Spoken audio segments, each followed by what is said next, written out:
Thanks for coming out tonight. This was intended to be a right to work forum in which you would hear both the pro and anti sides of the upcoming legislature starting presumably tomorrow.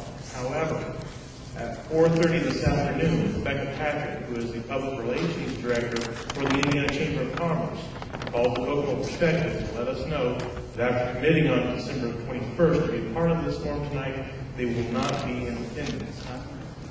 Our second panelist for the pro right to work was supposed to be a representative from the Indiana State House Republican Caucus. Last week they confirmed that they would send someone, and as of this moment we have not heard back from them after repeated phone calls to confirm that they will in fact attend. So what we'll do is I'll introduce you to the two panelists who have shown up tonight, and we'll let them speak to this issue.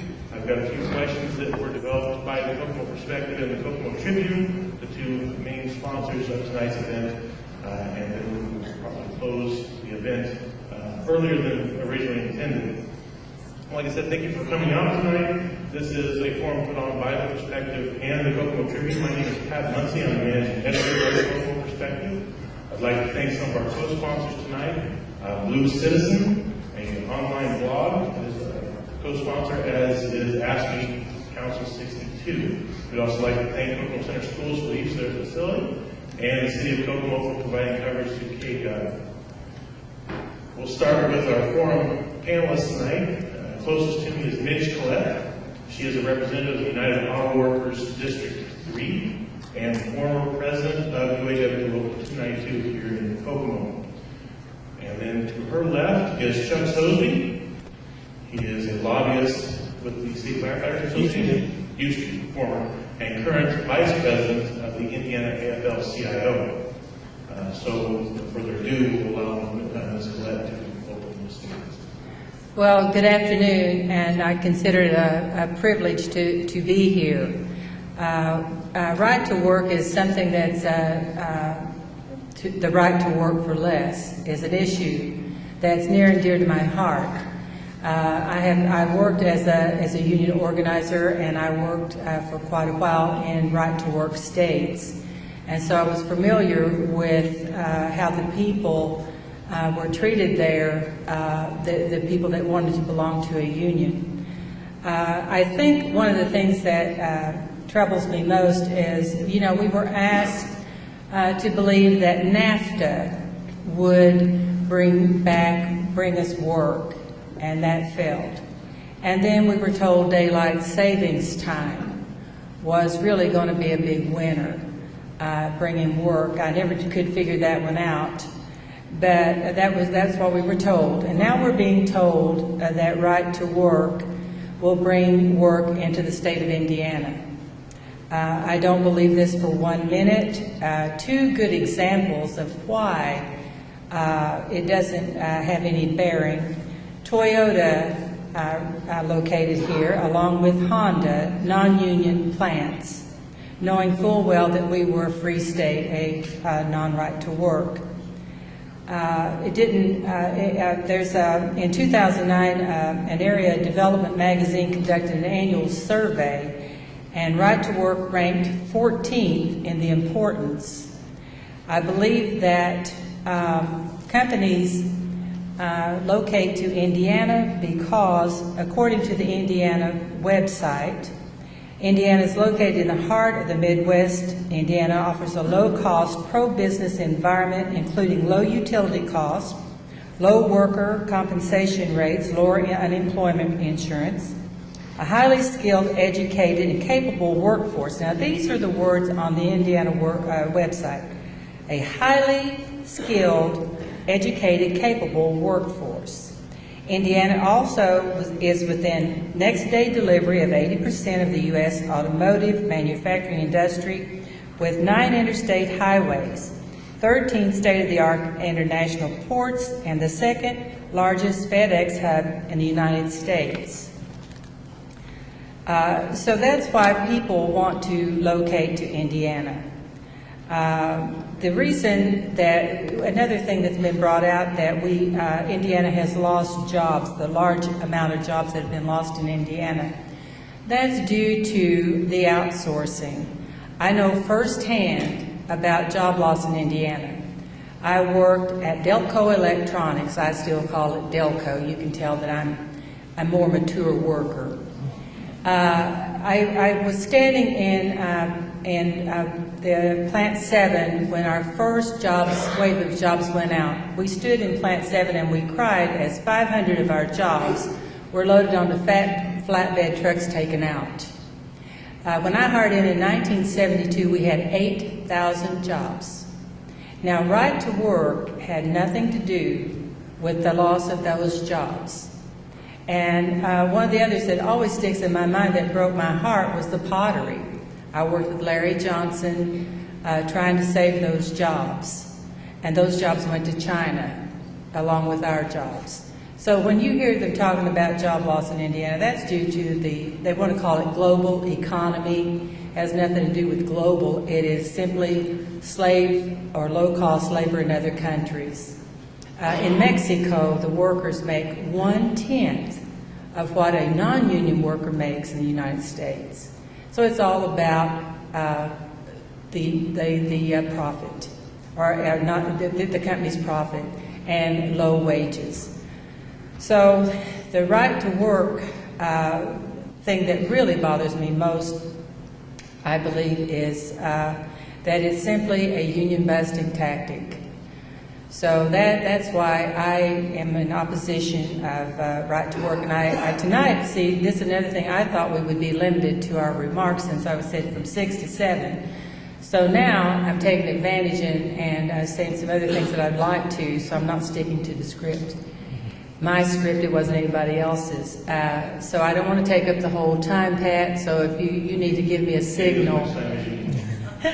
So I get to, you mean I get to speak for the chamber, the Republicans, and the whole ball of wax? Okay, all right. Well, then I need to let Chuck have a chance here, and then I've got plenty more to say if you want to listen.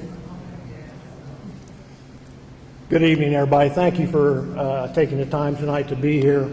I think one of the things that we need to do tonight is really understand what right to work is. There's a lot of misinformation out there of what right to work stands for, what it actually does, and everything like that. So what is a right to work law? A right to work law was allowed in 1947 by the Taft-Hartley Act. It prevents employers and employees from negotiating a type of agreement called a union security clause that requires all workers who receive the benefits of a collective bargaining agreement to pay their share of the cost to represent them. These laws require unions to represent every eligible employee whether or not he or she pays dues. In other words, right to work laws allow workers to pay nothing and still get all the benefits of a union membership, collective bargaining, and contract enforcement. By law, no one is required to join a union, period. You're not required, no one can require you to join a union. If a person chooses not to belong to the union, they may be required to pay a fee, once again called a union security agreement, to cover the cost of representing that person. So what is a union security agreement?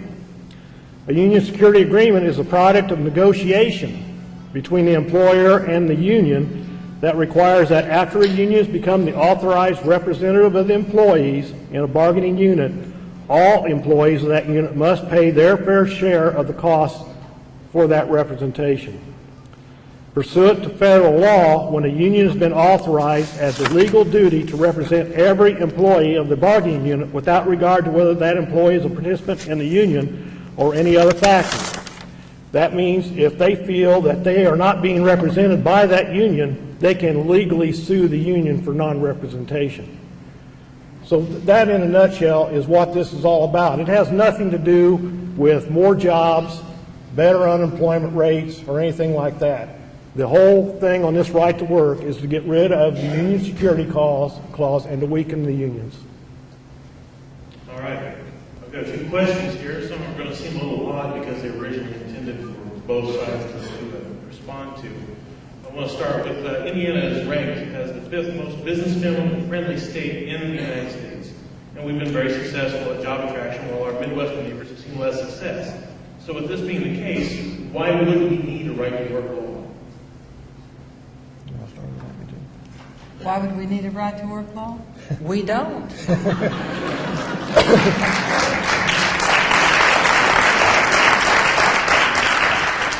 Now, the State Chamber of Commerce had put out an informational piece last year where they said that the right to work legislation would both lower labor costs while at the same time increasing income for Hoosier workers. I'd like to know how we would lower labor costs and raise them at the same time. I don't know. Chuck Mike, he just gave him the signal that he's got this. Well, maybe if I can find the right thing.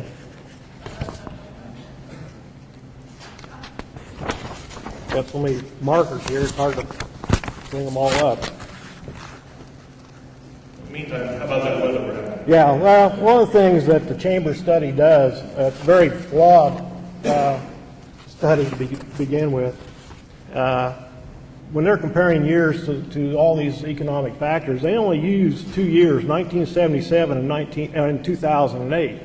Now, I don't know what happened to all the years in between or before that, but the only years that they use in their Chamber study is 1977, 2008. I think most of us know that when you do figures and numbers and everything like that, depending on who you are and what you want to say, you can make numbers say pretty much whatever you want to say. So there's plenty of problems with this approach.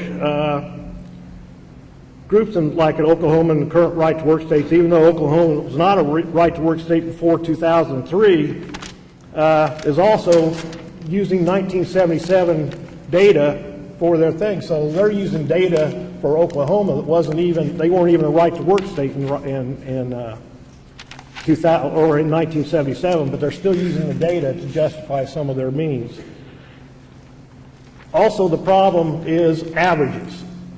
Now, I can average a lot of things, but to get an accurate evaluation of that process, you need to use the median incomes and everything like that.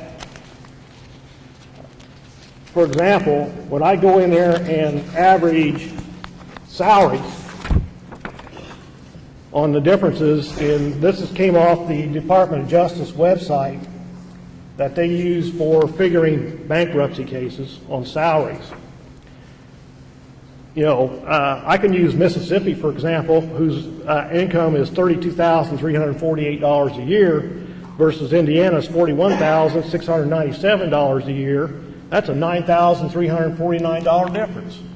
But that's not an accurate judge of being able to compare these states. You should use the median incomes of the state, which in the median income of the right-to-work states is South Carolina, and their median income is $38,728, still less than what Indiana is. So this Chamber study is very flawed in how they put their numbers together and very biased on one viewpoint. The individual who put this survey together for the Chamber is openly anti-union, and I think all of his numbers are only judged to show that aspect of it. Well, it also showed that the highest employment rate was in a right-to-work state, and the lowest was also in a right-to-work state. So it's really hard to track these kinds of statistics, because you'll have one state, I think it was Oklahoma, was one of the states that Walmart will be your biggest employer. Arizona, I think McDonald's was like the 5th highest employer.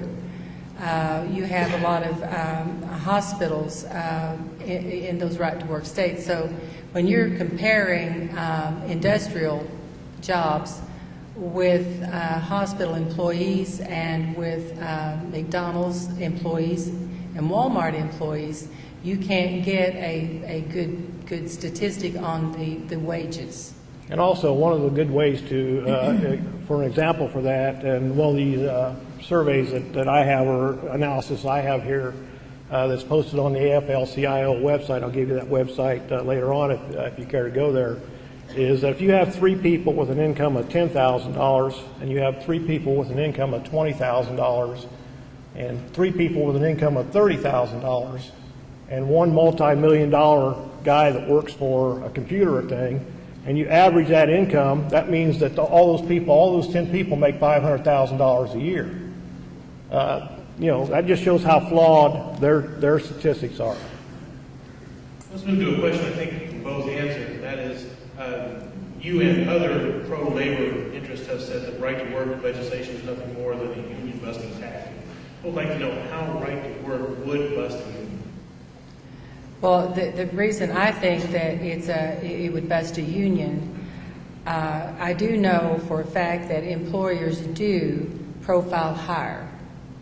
And although you can maintain your present membership, you're always going to have people retiring. And you're always going to hopefully if what they say is correct and you bring in more business, they're going to profile hire. And I do know from my own experience that profile hiring, it happens all the time. But they can do that without a right-to-work legislation.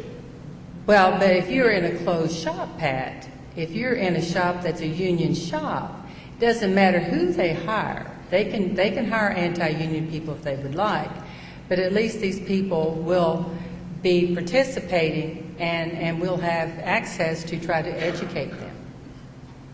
Okay. State Senator Jim Buck, friend to you and I, recently stated in an interview that I did with him just a few weeks ago that today's union structure is all about the regional and international organizations sucking money out of the locals and then spending it on their own political agendas. If that's the case, why would anyone want to be a part of a union? Well, glad you asked that question because I was hoping something like this would come up tonight. I was wanting the chamber to be here because I was going to ask the Chamber of Commerce how much money they spend on political activity, or the Indiana Manufacturers Association. It appears in a lot of print that the only people obviously that spend money for politics is unions. And that simply is not the case because big business outspends union money on political activity by 10 to 1. So, but what most people don't understand, that is also a falsehood because most of our unions form PACs. And PACs are what the union or the political donations come out of. PACs are voluntary. That's on top of union dues. I don't have to join the PAC if I don't want to. If I choose to do so, I give extra money to that. So that's a voluntary contribution that is used for political reasons. If a union decides to use union money to send to candidates, they are severely limited on the amount of money that they can, of union dues money that they can use. You're limited to a maximum of $5,000 per caucus. So I can give $5,000 to the Democrat caucus, or I can give $5,000 to the Republican caucus. I'm limited to $2,000 total for any House of Representatives candidate. So I can't give $2,000 to each of them. I can give $2,000 altogether for all the political candidates I choose to give in the Indiana House. In the same way with the Indiana Senate, the union, if you use strictly union dues money, you're limited to $2,000 in its entirety to what Senate candidates that you contribute to. Business and anybody else, nobody else has any limitations on how much money they can give to anything that they choose to give to. Only unions are limited on union dues money that they can contribute. Anything for that, Midge? Well, I'd just like to say that organized labor supports candidates that will try to pass laws and be for the working men and women, not for the big business. So once organized labor, I do believe that right to work, the reason for this whole right to work committee is out of Virginia. Last year they spent $100,000 on ads and mailings in support of right to work. Why does somebody in Virginia care about right to work in Indiana? Other than want to make sure that they shut down organized labor. Organized labor is the last group one of the last groups, and I would like to say the last, but I don't like to put myself out there, but I do know it's one of the last groups that can raise enough money and have enough grassroots support from the union members to put a candidate into office that will be there to fight for working men and women, that we will at least have a shot. Once organized labor is shut down on being able to raise funds, then it will be who in business, big corporations will want whoever they want to put into office. That's who will be in office. Just like ExxonMobil, $17 billion profit, $153 million rebate from the government, and laid off 3,800 people. So, you know, we are dying off as it is with our NAFTA and the other issues that we've had to face. The global, supposed to be global economy. Don't you just love the pretty words? Global economy. That means that you are losing your job. And then the new one, I'm going to throw this in, doesn't have anything to do with right to work, but I got to say it just really burns me up.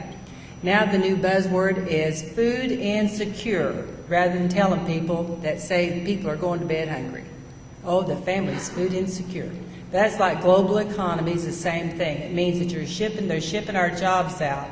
And without jobs and without taxes for our infrastructure and everything else we need, we can't survive. And today, we are no longer the middle class. We are now the working poor.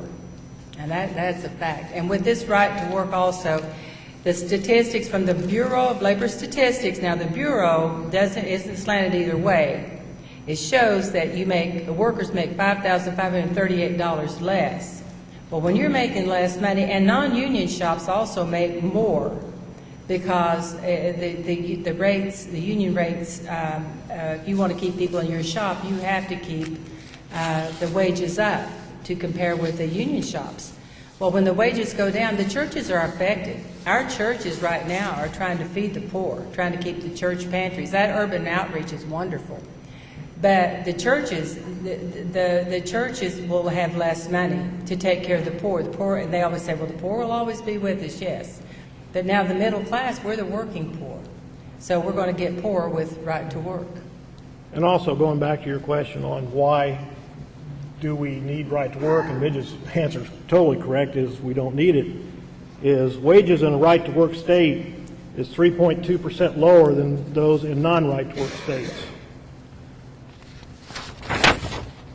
The rate of employer-sponsored health insurance is 2.6% below what right to work states are. The rate of employer-sponsored pensions is 4.8% lower in right-to-work states using full and complement of control variables in a regression model. Indiana's manufacturing workers earn $2.17 more an hour than the average manufacturing worker wage in states for right-to-work for less laws. Students here are more likely to be at grade level math and reading. In Indiana, 35.1% of 8th grade students were proficient in math in 2007 compared to 29.6%, and 31.1% were proficient in reading compared to 28.1%. States with these laws spend less to educate their children than we do in Indiana, $9,005 on average for 2008-2009 school year compared to $9,780 here in Indiana. And as Midge said earlier, education of the workforce is one of the key factors that companies look for when they choose site selections. One of the reasons we're told that they call this right to work is it's the right to choose whether or not to be represented by a union in the workplace. Because they're claiming that there are people out there who would not want to be a part of the union or work in these shops. If the unions are doing such an excellent job of representing the needs of the workers, why would they ever opt out of a union shop? Well, a person would opt out. Why would you pay for something if you didn't have to? If you're told you're going to get the same wages, you're going to get the same benefits. If you get in trouble, if you have a problem with the employer, you're still going to receive the same representation. So why would you pay your good money when you're getting a free service? Why would you pay a golf course? Why would you pay them a fee to play golf when you could play for free? You're not going to. And a lot of people don't understand that when you have your union representative, you have a grievance procedure, and if both parties, and the federal law says that the company has to sit down with you and discuss this grievance and come to an understanding per the contract. If you cannot do that, then you have to go to arbitration. Arbitration costs a lot of money, several thousands of dollars. If you've got these free riders and you're having to pay for their arbitrations, you're going to use up your resources. And so people don't realize a lot of times until they get into trouble how much money it costs. They always think, well, I'm the good employee. I am the boss's, little...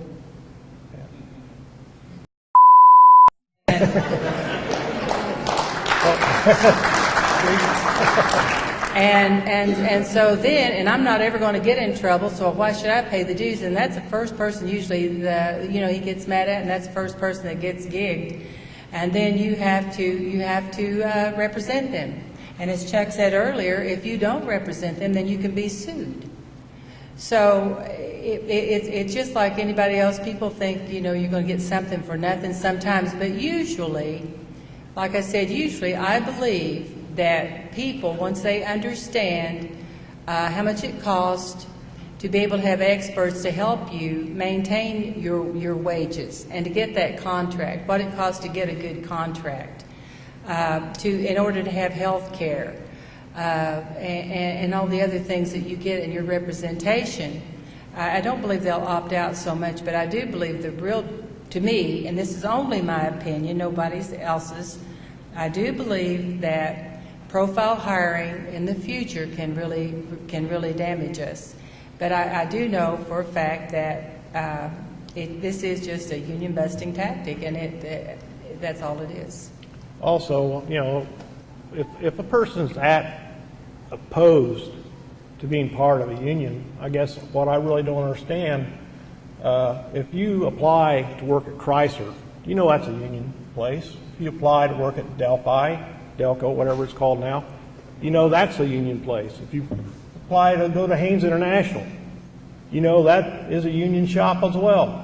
So if you're that adamantly opposed to working for a union or paying union dues, why would you even apply to work at these areas? Work someplace or apply for a job that's a non-union shop. There's plenty of them around as well. So, if they're so adamantly opposed to paying union dues, then work for someplace that's not a union or not represented by a union. Kokomo's done pretty well over the years in bringing jobs to this community, manufacturing jobs, when other communities have not been as fortunate, particularly with Chrysler Corporation since 1992. What role did the union play in bringing those jobs to Kokomo? I wish Richie Borf was up here because he could answer that question a whole lot better than I can, but I know that over the years, and especially during these hard economic times, the unions have given back over and over. Because one thing I guess that I understand and most workers understand is that we exist because of the company, and the company exists because of us. A lot of people that are in favor of this right to work stuff, I don't think they understand that. So if a company is in trouble and they come to the union and ask for concessions, look over and over throughout the country. Look what happens right here in Kokomo. They have give back to keep that company up and running.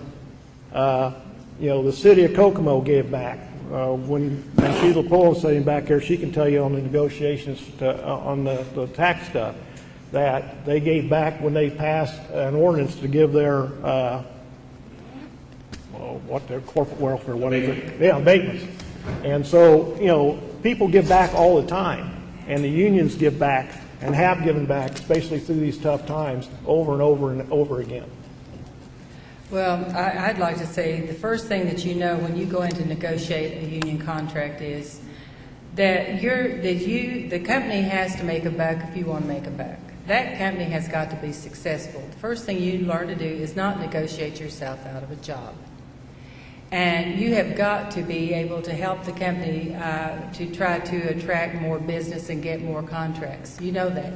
The more money they make, the more money you're going to make. So you have got to help that company be successful, and the company knows that. All right, I've got one more question, then we're going to let them close out here. That question is, it looks like an almost foregone conclusion, just looking at the numbers, but we are going to be a right-to-work state at the end of this session, unless something unusual changes. What will Indiana look like 1 year and 5 years from now under a right-to-work rule? Well, I'd like to say one thing. Indiana is the only state that was ever right to work and then repealed the right to work law. So I expect that there'll be a large, if I'm still not given in yet. But if we became right to work, then we will go right back to like we did in the 50s and the 60s, and we'll repeal the right to work law. But in a year from now, with right to work, I see a slide in wages, and I don't see a large rush of business coming into Indiana. I don't see that. I don't see it because it's like I said earlier. It was like 14th on the list of concerns from companies. Most companies looking for cheap labor are going overseas, and they also want the tax credits. So really, I just see a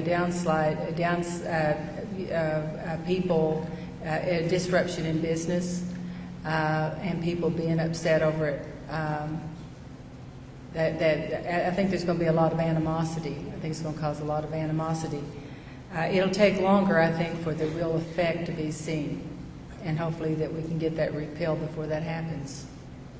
And one of the things that when I attended most of the hearings on right to work last year's session, the people from the chamber and places, Indiana Manufacturers Association, repeatedly said over and over that Indiana's automatically wiped off the list by companies because we're not the right to work state.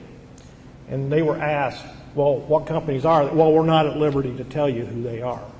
Well, it's pretty convenient that you can say that we're automatically wiped off the list from all these companies, saying that because we're not a right to work state, so we don't even have a shot. But you're not at liberty to tell us who those companies even are.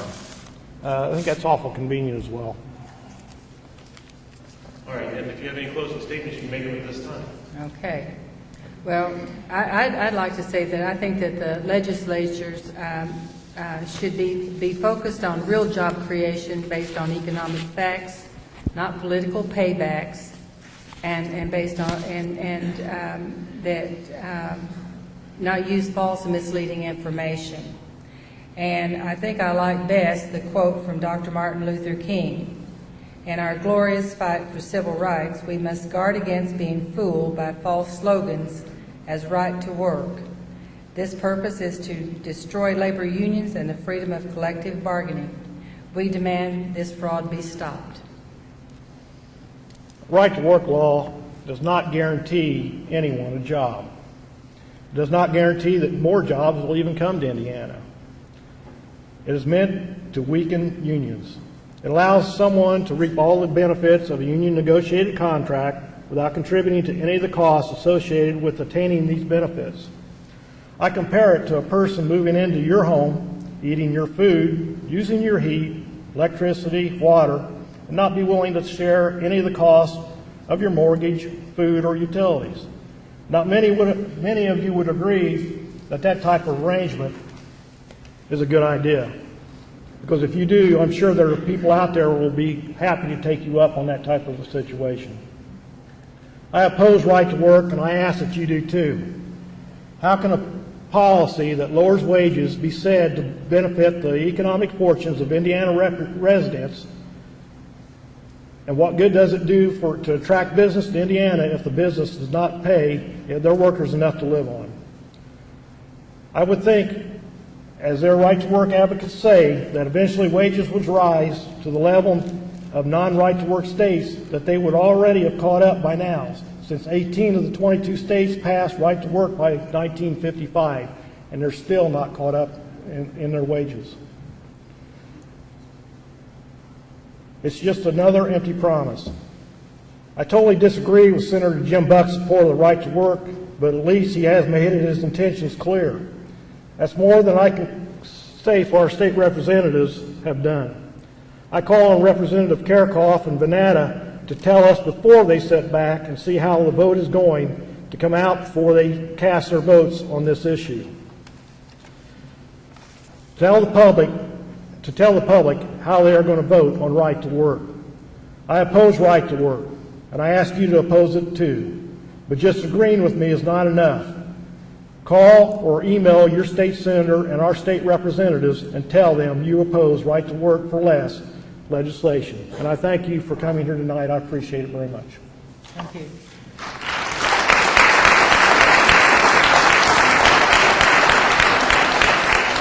All right, on behalf of the City of Kokomo Perspective, Blue Citizen, and National Council 62, I thank you all for coming out tonight. We have a great crowd tonight. I'm sorry that you weren't able to get both sides of the right to work issue. Hopefully at some point before the next election, you'll get to hear some justification on that.